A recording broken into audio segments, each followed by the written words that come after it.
Hey y'all, it's Jess. Welcome back to Roots and Refuge Farm. I'm actually sitting in my greenhouse right now. It is nice and icy outside, but it's getting warm in here.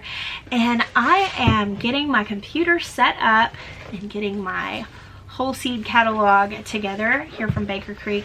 And I'm actually going to get on a conference call here with a friend of mine, and we're gonna kind of go over the seed catalog, talk about some of the things we're excited about, some of the things that we've had positive experiences with. My friend's name is Morgan. He has a YouTube channel called Goldshaw Farms. He is actually in a completely different growing zone than me. He's up in Vermont where it's getting cold and snowy. Morgan and his wife have a really neat historical farm up in Vermont. It's called Goldshaw Farms, same as their YouTube channel, and I love their videos. They're so well done, and I really am going to implore you guys to go check them out. But first, let's hop on this conference call and have this conversation.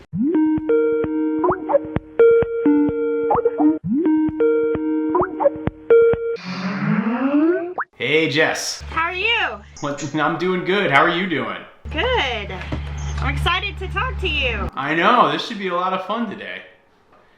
Yeah. So what's the weather like down there? Well, they estimated we could get between 0 and like 200 inches of snow, and we got none, but there's a lot of ice. I almost like busted it on my front steps coming out here, and the trees are like melting onto the greenhouse right now. It's really pretty. Oh, yeah. It's just cold and wet, but no snow. It's been snowing here since like mid-October, and we've had pretty much constant snow, about 2 feet are probably on the ground now, and it's been like that since like early November. Yeah, we're like full on into winter. It was like 1 degree this morning when I went out to take care of the animals. So, yeah. But you know, given how cold it is, I'm still psyched to start planning for the garden season for 2019. I got my catalog in the mail, so thank you for sending that to me. I appreciate it. Absolutely. I've already spent a lot of time in mine, to be sure. I'm so excited. Like, how do you start planning for like what you're gonna order and what seeds you're gonna put out in your garden for a given year? Well, I kind of like to start where I left off the last year. Like, I like to kind of know what I really liked, and obviously that's the first and foremost, like the tried and true things that guaranteed get space. And then I'll think about the things that I was kind of on the fence about and decide if they're worth giving another shot or if that space would be better given to something else.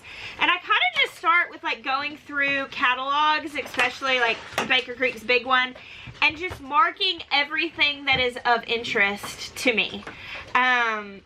And that's a lot. It's way more than I have space for. And then there's like a narrowing down process. And even still, I always overbuy. I always think I'm gonna plant more than I do. I'll start way more than I can use in my greenhouse. And then when the rubber hits the road is when the plants start going in the ground. That's when I really know what's gonna be in my garden, is like once it's in. Because it's hard to decide. I've had years where I've tried to make like very complicated planting schematics. Like when I was living in DC, we had only a limited amount of square footage, so I was like so precise of like, I'll put 4 pepper plants here and 6 tomatoes here. And then it always gets, you know, blown up by the time you actually have things sprouting and weeds start coming up and all this stuff happens.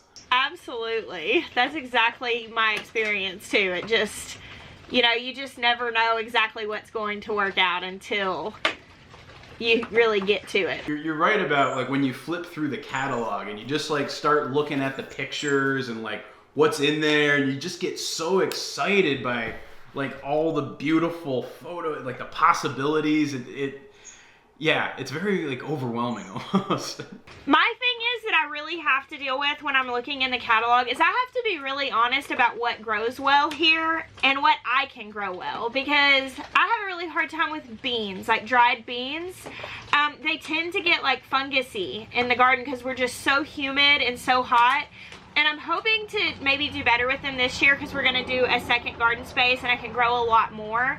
But I don't know, I just get really overzealous on things that I haven't done well in the past, and I'm trying to do better about that this year and really focus more garden space on the things that I know I can grow well. That's a good point, because like I'm always trying to like push the zones. I mean, up here we only have, I don't know, pretty much from June to the end of August that's like almost guaranteed to be frost free.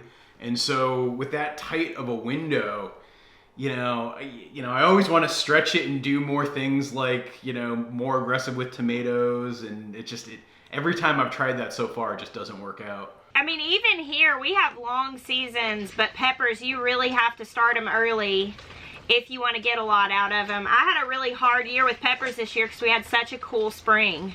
And, I mean, we were getting sleet in mid-April, which is really unusual here. Usually April is thoroughly spring. And so my peppers did terribly because they just didn't get a strong start early enough. My wife tried to do some peppers in her garden bed this year, and I think we got like 3 Thai chili peppers and like 2 bell peppers, and that was it. And we were just like, okay, we might not even bother doing this year. Like, yeah. When we were trying to grow stuff in DC, we get a pretty healthy amount of peppers, but yeah, ever since we've come up north, it's been a lot harder. Have you ever thought of doing anything like a high tunnel or any sort of greenhouses?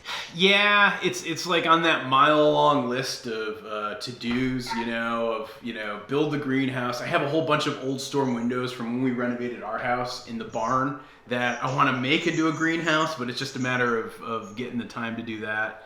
High tunnels are probably something we'll end up doing for 2019, at least just in a row or two, just to have, like the Caterpillar style ones, is just like run it down a row. I don't know if you have ever looked into it, but we just got approved for this grant for it's a USDA program that the Natural Resources Conservation something. Yep, NRCS. Yeah. And I don't know if it's real competitive there. It may be more competitive in the north than it is here, but man, they were so thrilled that we even came in because essentially, like, if they don't fill those grants, they lose their funding, and so they want people to come get them.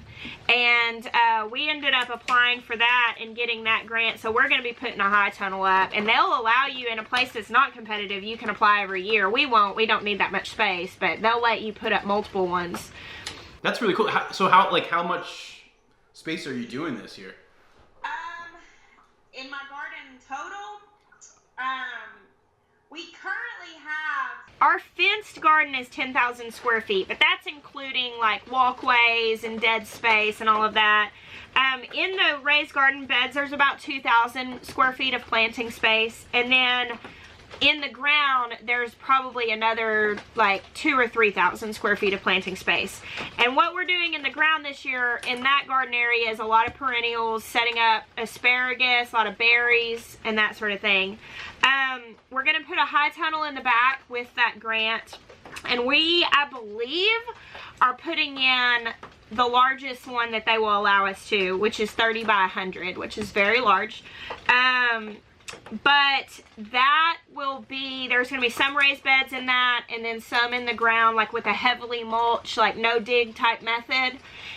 And then additionally, next to that, we're going to put in some more no dig beds for like row crops, things like corn and more like dried beans. So I think we're going to be looking at something like close to 10,000 square feet of planted space this year, maybe.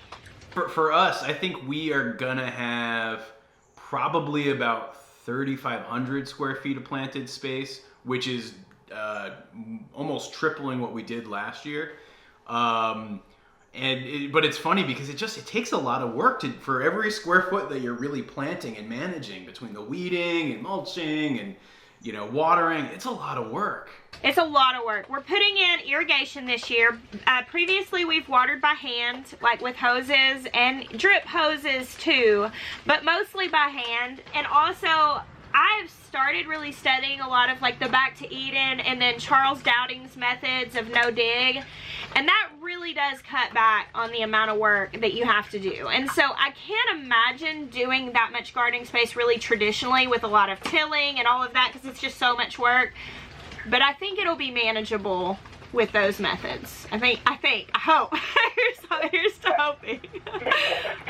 So much like how many seeds you buy, how much space you're gonna try to manage. It's a lot of aspiration there, right? Yeah. So, and eventually I want to like set up my front yard kind of in a cottage garden sense. It'll be like a butterfly garden, a lot of herbs and perennials, but a lot of that stuff is more autopilot. It's not a super managed thing. I like it a little wild, and so there are going to be a lot of gardens, but we'll just see how much I can actually manage working on it. How do you come to like that plan of saying, all right, this year I'm going to tackle this, or that year I'm going to like how do you try to make that decision? I am like really zealous just in life in general, and so I come up with like what would be kind of the ideal thing. Like if I could do absolutely anything, this is what I would do. And then kind of time and resources, just like, you know, money and time are really the main things. That just decides how far we get into that. So what are the big things that you're excited to see in the catalog? I've actually been looking a lot at the peppers. That's been like my most recent thing that I've been going through and kind of trying to decide what I'm going to plant. Because this year was such a bad pepper year, I'm really like geared up to do something different. I'm gonna be starting all of my seeds on heat mats with grow lights. I'm just gonna baby the heck out of them and get them established so that when they go in the ground, I'll have healthy pepper plants and that we'll actually get good harvest. Because this year, it wasn't that big of a deal that we didn't get a good harvest because I still had so much canned and dried from last year. But that's not going to be the case next year. Like, I really need my peppers to do well, or I'm going to be buying peppers from somebody else. And so that's what I've really been checking out. And I've actually already got a lot of these seeds because I went to Baker Creek just a few weeks ago, and I kind of got a lot of the seeds that I'm excited to try. But they've got some new stuff in here that's kind of cool. They call them like the spice jalapenos, like lemon spice, pumpkin spice. And page 171 is the layout on the spice. Oh yeah, okay. And they've got kind of funny names because it's lemon spice, pumpkin spice, and orange spice. And I actually had to look it up because it's like pumpkin spice. It doesn't taste like pumpkin. It's just orange. And the spice comes because it's a jalapeno. It's spicy. But it's just, this was like natural back crossing that they brought about these colors into these jalapenos. And so I'm actually growing all of these. That's awesome. These look really good. Aren't they neat? I'm imagining like canned jars of pickled jalapenos, like all different colors. And I do different recipes with like cowboy candy, which is like candied jalapenos, and all these different canned jars of multicolor jalapenos. And that just tickles my little color loving heart. That's funny. I mean, it's funny because I just laugh because for me, I don't even, my wife picks on me on this all the time. I'm just straight up ugly. Like, I'm like, all right, what's going to be the best thing that will store the longest and, you know, provide us the most amount of food? And I'm like doing that sort of math when I'm picking things out. And so it's so funny to hear a different perspective. You're like super functional. I am the complete opposite. I will grow varieties that will produce less just because I like how they look or taste. Well, I like how taste, that definitely plays a factor for me. I mean, there's nothing worse than, you know, gosh, I'm trying to think what I hate. I hate, like, zucchini is, like, okay, but, you know, it always seems like every summer we grow way too much zucchini, and, like, this year I'm feeding it to the ducks. So it's, like, you gotta, like, pick stuff you actually want to eat. Absolutely, for sure. I've learned a lot about stuff like that. Like zucchini just comes on so strong, and so what I do is like stagger plant it. So I'll plant a few plants. Also, we deal with squash bugs. I don't know, do you guys have squash bugs there? A little bit. Not as bad as Oh, they will wipe out some squash in the south. And so what I'll do is stagger plant them, and I'll plant like, I'll have 15 different types of zucchini, but I plant one kind and 2 weeks later plant another kind, 2 weeks later plant another kind. And so kind of as the plants peter out because of the squash bugs, I'm moving on to the next kind, and we never get sick of them. Because one year I planted all the same kind all at the same time, and we had like baby sized zucchini squash, and yes, the pig, that's all she ate like all summer. See, that was we made that same mistake this year. Because you're right, we planted the exact same variety in the exact same spot. They all went in the ground, and so yeah, you get this like swell, and so stagger planting it's a good way to go. Well, and we're feeding 8 people in our house and often guests, so I can't even imagine how overwhelmed you guys got planting more than one zucchini plant. One zucchini plant does it, like for us, for our family. So yeah.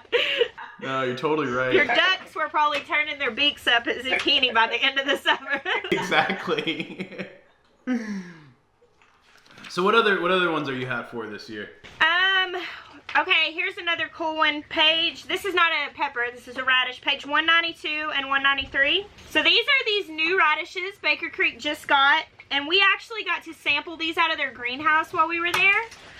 And I think I got footage of it somewhere. It's going to be on a video. I'm still not even done with those videos. But it's a red meat and a green meat radish. And in China, they actually call them fruit radishes. Now, they taste like radishes, definitely. Grown when it's cold, though, they're going to take on a much sweeter flavor. And you can actually see this green one, how it's got like the dark green rind. You can actually peel that off.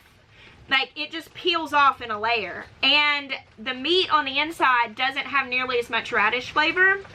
So they're really, really sweet. It's really neat. Actually kind of bizarre. But both of these I'm definitely growing a good bit of, because I think they would be really interesting to play around with different recipes. Yeah, well, are they like watermelon radishes? Like I've grown those before. Have you ever had a watermelon radish? I had a watermelon radish, and this is similar to that. It's a little sweeter, I think. Basically, they had 2 of them, and they were playing around with the genetics because one was an F1 hybrid and one was open pollinated, and they were kind of trying to play with them. But obviously, if it's in here, it's an open pollinated one. But I think this one is kind of the same as a watermelon radish, but it might be just slightly different genetics. Honestly, like, if you will grow your radishes in the spring or in the fall when they're going to get frozen, I mean, you want them to get frozen. You don't want them to like get like 10 degrees frozen, but even down to like 20 or so, it changes the flavor entirely. They get really so much sweeter. It completely changes it versus growing it in the heat of summer. No, and that's where, you know, one of the things that we're trying to do this year is we only did 1 round of planting, and what we found was that, you know, we probably should have done a better job timing sort of the first wave, second wave, third wave. And radishes kind of being on the back end along with like kale and that sort of thing. Those 2, the green and the red, would just be so fantastic, like pickled on tacos. I mean, I'm just thinking of all like the garnish possibilities. I love roasting radishes, but these I think just have so much possibility. Radishes in general I find are totally underrated. They store pretty well, you can pickle them, they add such a dimension to a salad, you can roast them. They come in handy so many different ways. I'm such a radish pusher. For people who are just getting into gardening, I'm like, this is your friend. Grow radishes because it makes you feel like just an awesome gardener. You're like, yeah, I did it. And it only takes like a few weeks. It's just... Right. No, yeah. I mean, yeah, some of them it's like a month and they're like going from seed to pull them out. Like, it's awesome. Yeah. So one other thing I was going to show you, which I thought was really neat. Let's see, page 70.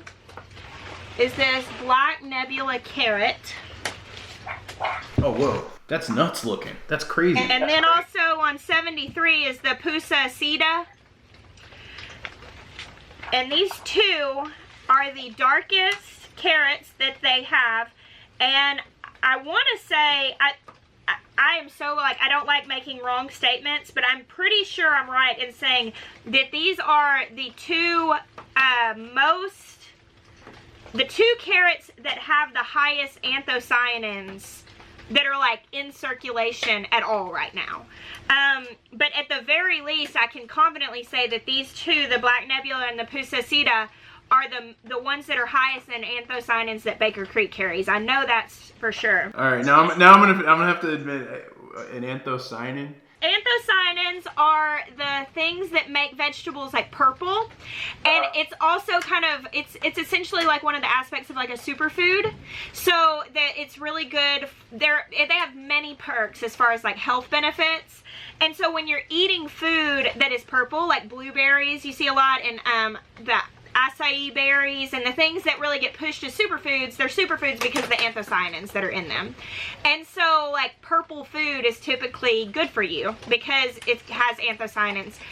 If you've seen like tomatoes, specifically like Brad Gates tomatoes, page 248, this one, this Black Beauty, this is one of the highest occurring anthocyanin tomatoes that is available today. And so purple food is good for you. It's good to grow.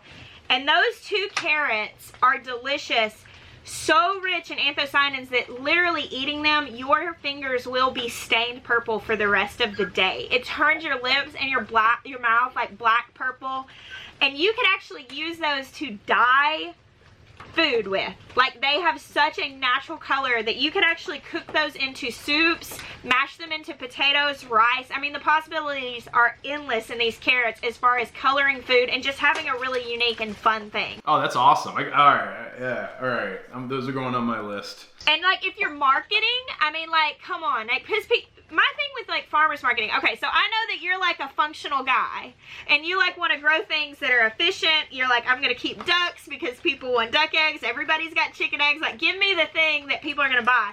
Okay, even if you're not, I love this stuff because it's fun. I don't even market, I grow it for myself. I love growing unique stuff, beautiful stuff, because I have the attention span of like a goldfish. And so if I'm not really invested in something, I'm not going to do all the hard work. And so this is what makes me like passionate about it.